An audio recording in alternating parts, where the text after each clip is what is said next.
So just before I go any further, check out this quick disk speed clip here, because this should tell you as to whether or not this video is worth your time watching. And I'm going to go to the 4TB, which is the external that we've just put together. Now let me just start this and let's see what happens. So start the test.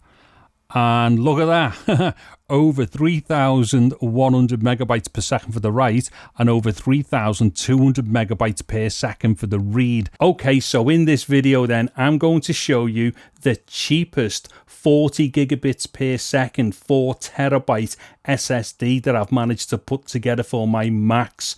Now, this is mostly down to the fact that I managed to find the cheapest 40 gigabits per second enclosure. So what it was, I was actually looking for just a regular USB-C 10 gigabits enclosure, basically just to move data from my Macs to my Windows computers. And I just had some spare SSDs and I thought, I'll just throw something together as cheap as possible. But what it was, when I was looking around for the 10 gigabits enclosure, I come across this one by Fideco, which is a USB4 40 gigabits for £33. Seriously, £33. And right now, I believe on Amazon, for you guys in North America, it's only $41. It's absolutely outrageous, and it comes with a Thunderbolt 4 cable, and also the enclosure itself is active, so it's got a fan system in it and everything, so it keeps the SSD cool. Now, for £33, I thought, I've got to get that rather than spend, say, £25 on a 10 gigabits enclosure. So anyway, I got this, and at the same time, Orico got in touch with me and sent me a 4 terabyte SSD here, which is their O7000, and thank you to Orico for once again supporting my channel, because they sent me the SSD in exchange for a review, although no money has changed hands. So then I thought, okay, well, maybe I should just pair up the Orico 4 terabyte with this cheap enclosure. And in the process, this then gives me the cheapest 4 terabyte 40 gigabits per second SSD that I've managed to put together. And it actually is cheaper by quite a margin compared to the other stuff that I would normally use. Anyway, so what I'm going to do in this video is just go through what comes in both of these boxes here. Going to show you how to put the SSD together, and then I will do let's see, a synthetic disk speed test using the Blackmagic disk speed test app, although you've already seen the results for that one. And then I will get on to doing the real world disk speed test, and then come back at the end for an end summary. However, just before I get into all of that, a quick word from this video's sponsor, who is Acasis. Acasis are the market leader when it comes to Thunderbolt peripherals for your Apple Silicon Mac. From Thunderbolt 4 and Thunderbolt 5 SSD enclosures through to Thunderbolt hubs and docking systems.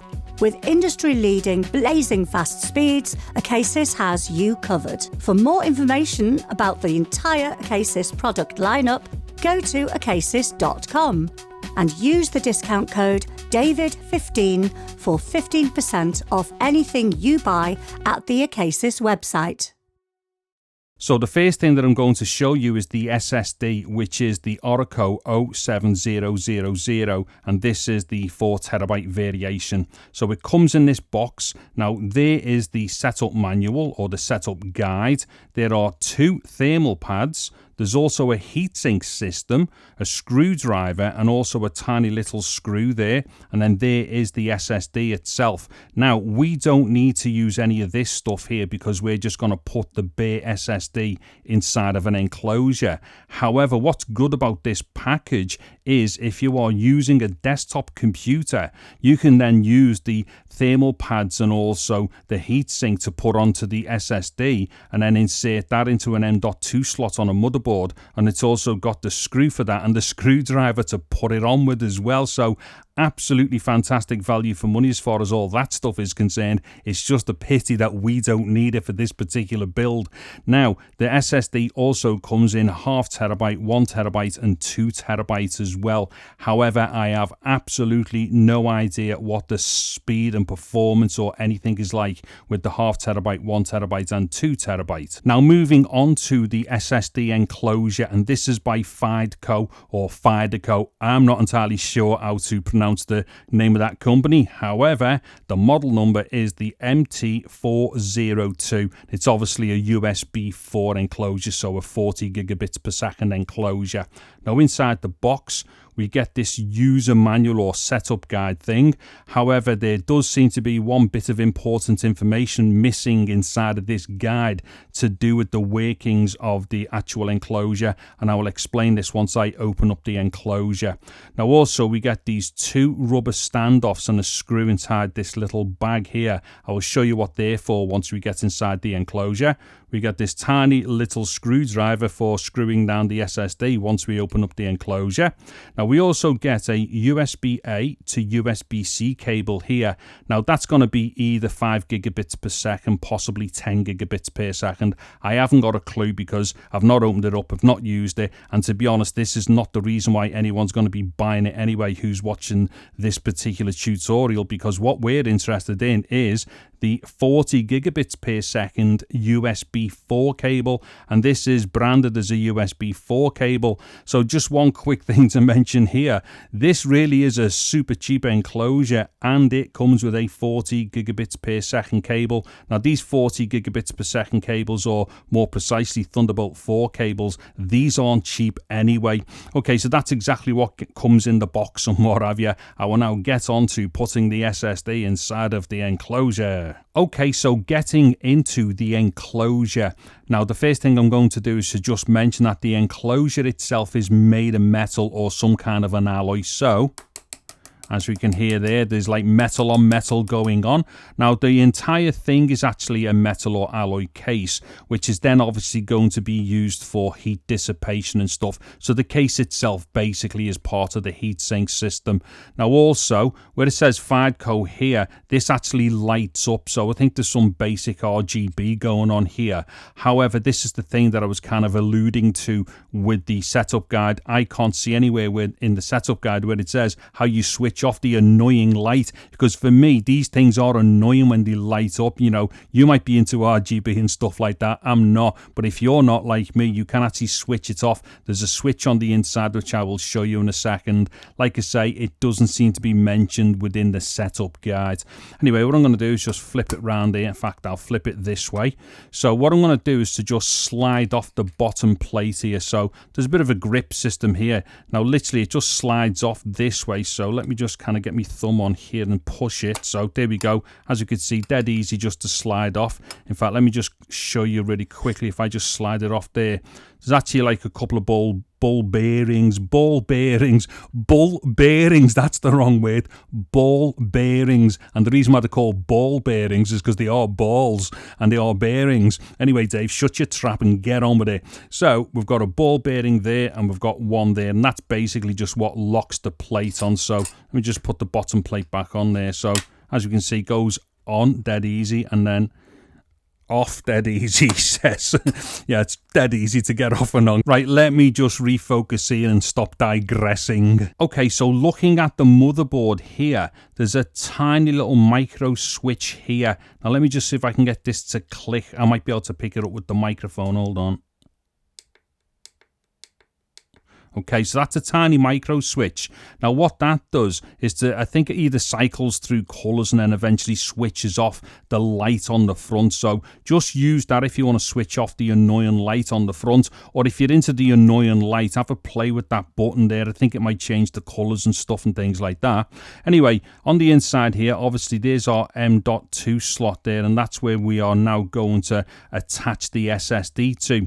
However, we've also got a few holes, one there, and one there. Now they're to accommodate different sized NVMe SSDs. So inside the little bag there, we've got those two little rubber standoffs there. You just use those rubber standoffs to basically hold an SSD into any of these three slots here. Then also, we've got this little extra screw here. Now that's just a spare screw because we've already got one actually attached onto the board here.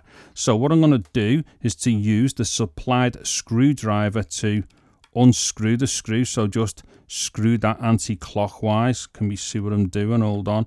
I'm fairly sure most people know how to unscrew a screw, so if you can't see this, probably because my hand's getting in the way. I'll have to say sorry about that, but it's not rocket science, so let me just unscrew the screw. Actually, saying it's not rocket science, none of this is rocket science. It's all really super easy. Okay, so what I'm going to do now is get hold of the SSD.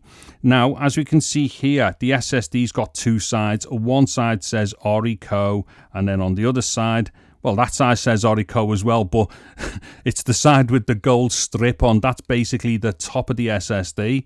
And then this side here, that's the bottom side of the SSD. Now, what we need to do is just to line it up so we've got the top facing up. And then we just slot this side here with the pins on into the M.2 slot there. Now, as we'll probably might be able to see here, there's like a plastic guide pin on the M.2 slot there, so we can only put it in one way. So do not worry about, like, you know, if you put it in the right way or not. It will only go in one way. So let me just line that up there. Okay. Now, once it's lined up, oh, I've dropped it in. Right, let me try that again.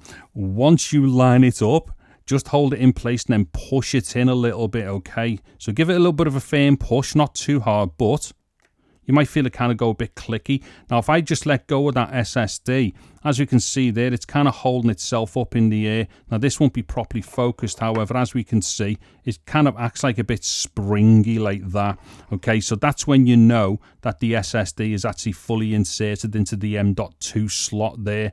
Then what we need to do is to just push down the SSD over the little bit on the back there, which has got the retainer or the thread system for the screw. And then we need to put the screw back in here.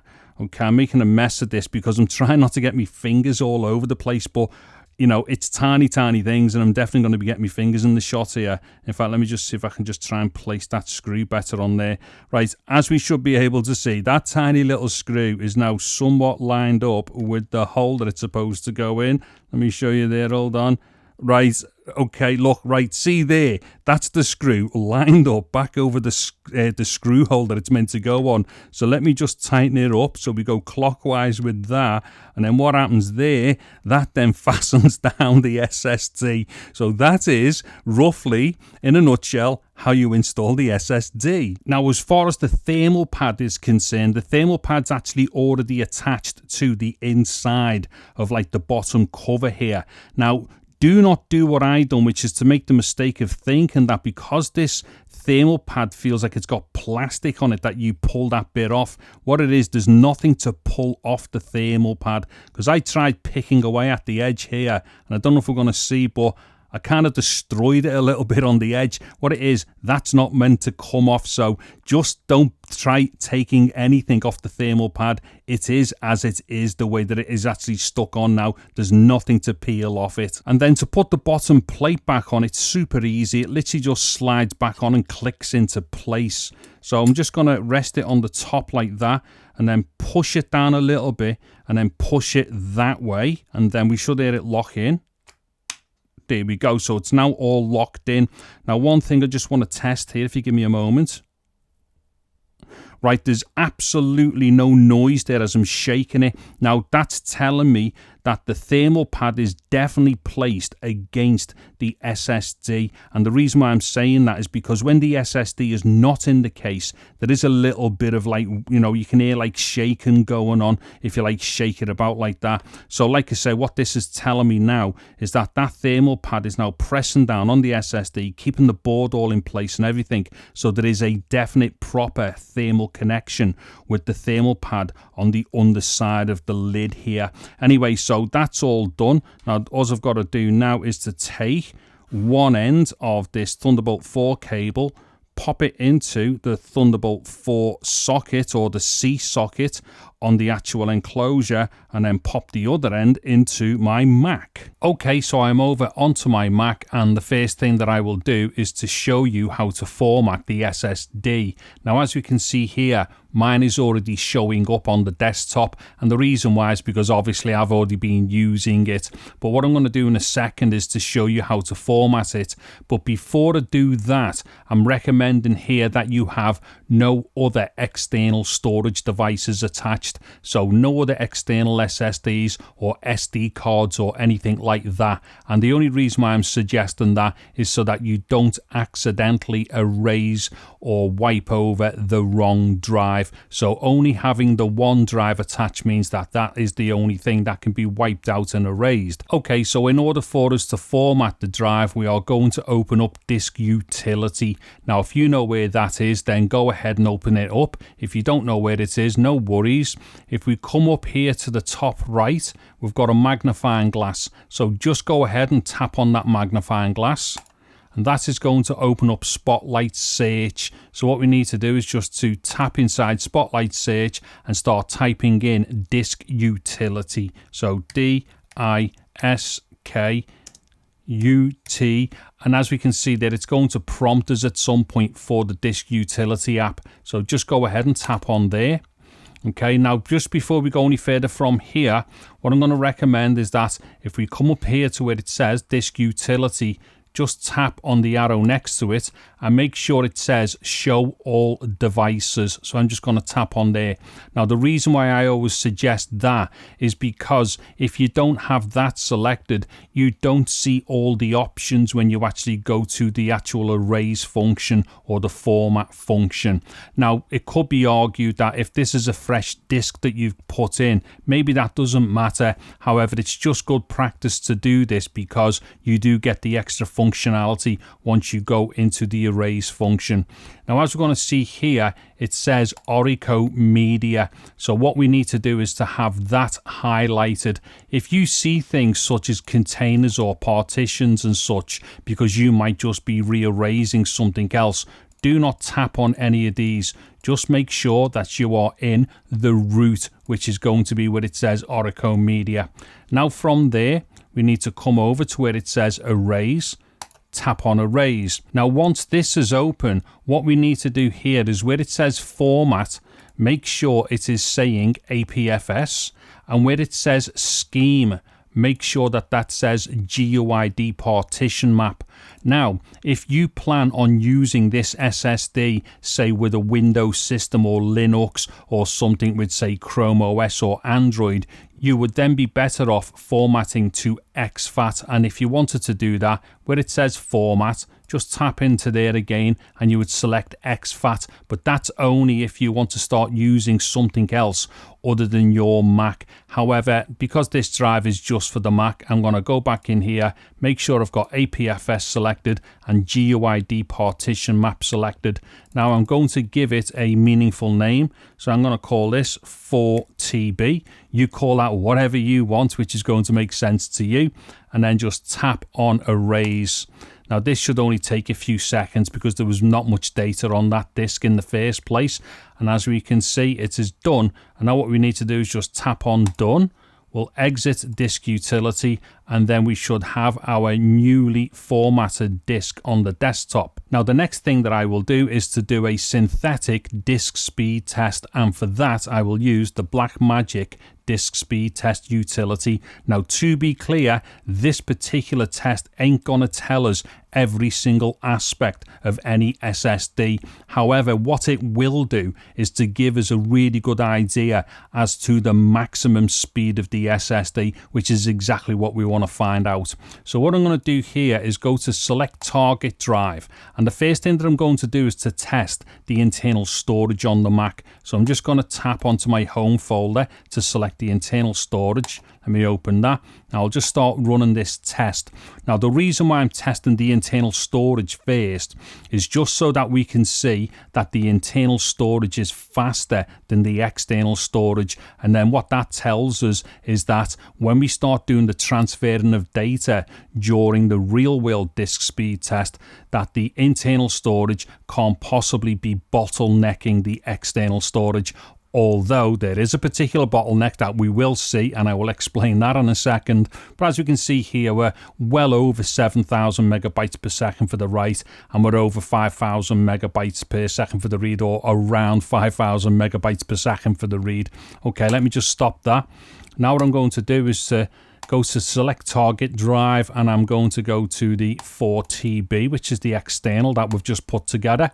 Now let me just start this and let's see what happens. So start the test. And look at that, over 3,100 megabytes per second for the write and over 3,200 megabytes per second for the read. So let me just let that go through a few times. Okay, so we're consistently over 3,100 megabytes per second for the write and consistently over 3,300, say, for the read. So that will fluctuate ever so slightly. I mean, we're hitting 3,246 there as far as the write is concerned. But as we can see, that is actually really fast for any type of external storage. Okay, so let me stop that. So as we've seen there, that is going to give us a really good indication as to what the internal storage speed is like and also the external storage speed is like. Okay, so the next test is going to be the real world disk speed test. And this is where I take a folder with a bunch of files inside of it and we know the exact size of the folder. And then what we do is to time it being written to the external SSD and then time it being read back from the external SSD. And then at that point, because we will know the exact file size and the times taken, we can manually work out the bit rate. Now, this is the only way to truly test an external drive when it is being used as a storage drive, by doing something like this where we obviously observe exactly what it does do in the actual exercise that it was intended to be used for. So whilst all of these synthetic tests are all well and good, this is the only real way for testing an external drive for it to be used as storage. Now, what I'm going to do here is just to show you the info for this folder that I'm going to use. Now, this test folder is 300,000 megabytes in size, basically 300 gigabytes, and it consists of 1,222 items. So basically this folder has got tons of files in it, ranging from video to audio, pictures, text files, all kinds of backups and stuff like that. Typically the types of things that people would use like when they're using an external storage drive. Now, as I'd alluded to before when I said the internal storage can't be a bottleneck as far as speed is concerned, unfortunately the internal storage does become a bottleneck as far as the SLC cache is concerned, and that is the reason why I am using a 300 gigabyte folder, because if I go above I think 350, something like that, then the max internal storage will actually slow down because of its SLC cache, in which case it would then become a bottleneck. So if anybody's wondering why I'm only using 300 gigabytes for the test, that's the reason why. Anyway, so what I'm going to do here is just to start off and do the write speed test for the external drive. So I'm going to get this folder here, and then I'm going to drop it onto the external drive and then hit start on the clock. Hold on, so start, stop. Did I say start, stop? I meant drop, start.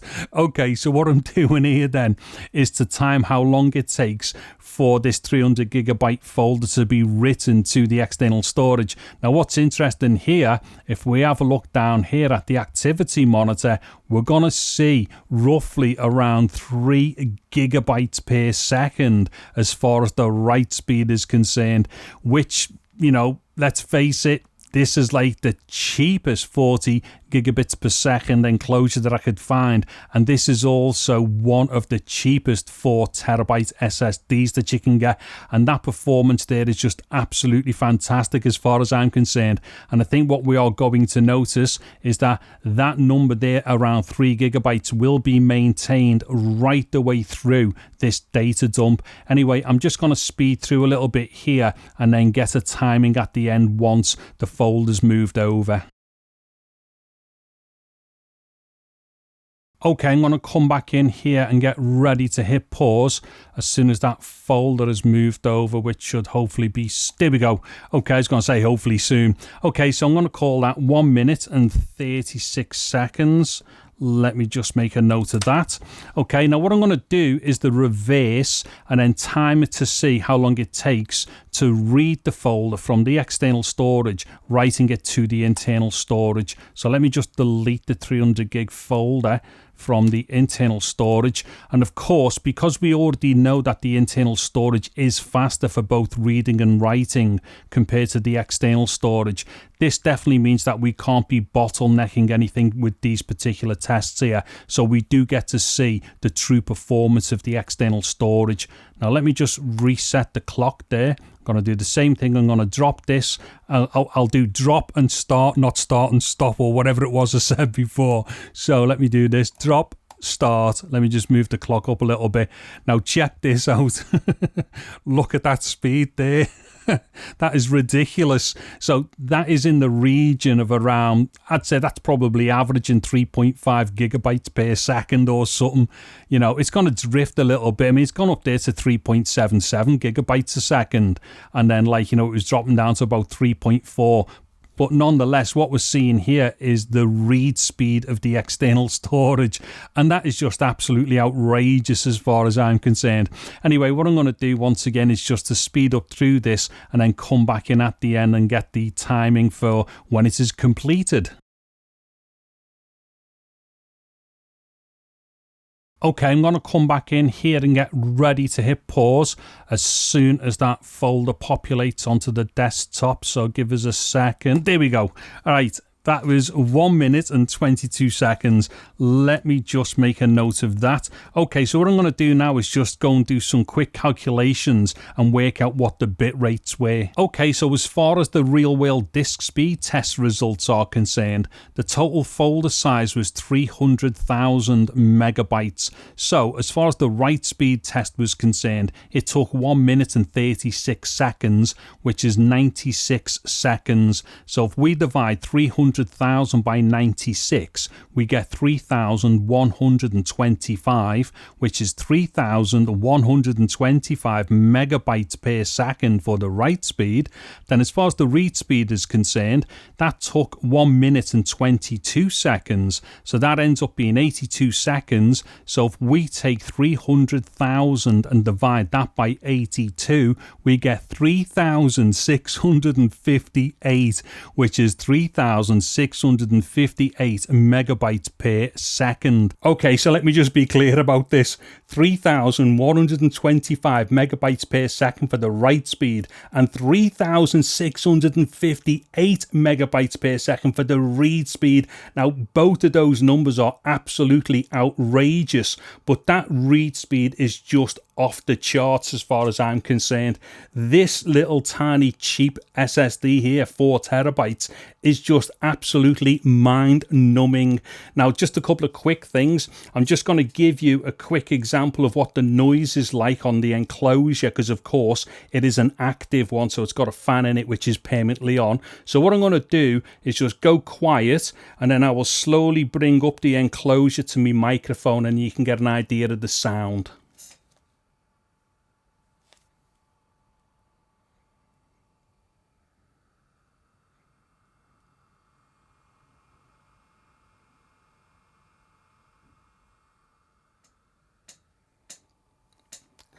Okay, you probably heard the chair creaking more than that probably, but that'll give you an idea of how loud the fan is. And to be honest, when it's on the table, like, you know, kind of a bit away from you, like a couple of feet away, like, you know, next to the computer, I couldn't really hear it at all.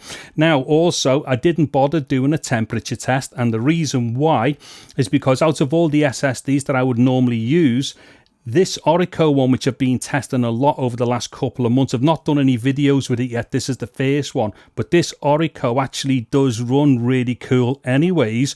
But inside of this enclosure, which, like I've already said, is active, the temperatures are just not a problem. So I just didn't bother doing like a temperature test because there's no way that this thing is going to thermal throttle. I mean, it does warm up, as they all do, but it doesn't get hot. So it is like, you know, super cool, like by comparison to some of the other stuff that I use. Now, this video's already been quite long. You've probably seen all the things that you need to see, so I'll try and get through this end bit as quick as possible. Now, the only thing is here is this is the first time I've used this enclosure. It's also really the first time that I've actively used this Orico SSD. So I don't have any long-term experience of either of these two products. Let me see if that's gone to sleep. Yes, it has. So I don't have any long-term experience with either of these products. products, so I can't vouch for what they're going to be like over the long term. It's not like, you know, me Acasis like builds and stuff where I use Western Digitals and stuff like that, where I've been doing that for a long time, so I can actually vouch for like longevity with like the Acasis and the Western Digital things. With this setup here, I'm not entirely sure, so just bear that in mind. However, just straight out the gate, I've got to say, those speeds are absolutely ridiculous. And I've also got to be dead honest and point something else out here. Those speeds are faster than what you will get out of a Thunderbolt 4 enclosure system. So I've got to be dead honest when I say that. But a Thunderbolt 4 system will not go that fast. You'll only get that type of speed out of USB 4. And the reason why is because there are certain overheads between USB 4 and Thunderbolt which are different when they're connected to the host computer and stuff. Hence why you will always get a little bit more headroom for speed out of the USB enclosures. And when we're talking 40 gigabits here, although it is the same as well once you move, say, up to 80 gigabits. I mean, in essence, you can probably say that Thunderbolt 4 and like USB 4 version 1 are basically the same with the protocols, and the same can be said for USB 4 version 2 and Thunderbolt 5. However, Thunderbolt does have very specific overheads to do with the way that it works. In fact, I'll try and do a video about that soon as well, try and explain some of the differences between Thunderbolt and USB as far as like, you know, USB 4 and version 2 are concerned, because although the protocols are basically the same, there's actual differences in overheads as to the way each of the bus systems work. Anyway, that's far too boring for this video. So anyway, yeah, I'll get into something like that whenever I can. But the thing what I'm pointing out here is there is no Thunderbolt 4 SSD, which is as fast as what this is, especially with that read speed. However, and as I've already said, I don't know about longevity with this particular combination. It's just something that I tried and I was like, wow, what's that doing? Anyway, I think I've kind of covered me bases with that one. So yeah, you take from this whatever you will, but I've got to say right now that as a secondary spare SSD for me, this is just nuts. And when I say secondary and spare, I'm not trying to be like all conceited about that. It's just that I do have Thunderbolt 5 systems. However, if I didn't have any other SSD and I only had this one on Thunderbolt 4, I'd be absolutely made up, as long as in the long run it actually does still perform properly. Anyways, I'm going to cut myself off here, otherwise I will just carry on rabbiting on like a mad person. If you're interested in anything shown in the video, there will be links to it in the video description. And also as well, don't forget this video was sponsored by Acasis, and there will be links to the Acasis website, and also there will be my discount code for 15% off anything at the Acasis website. If you've liked the video, please do give it a thumbs up. A sub to the channel will be absolutely tremendous. I'm David Harry. Thank you very much for watching this video. Take care and goodbye now.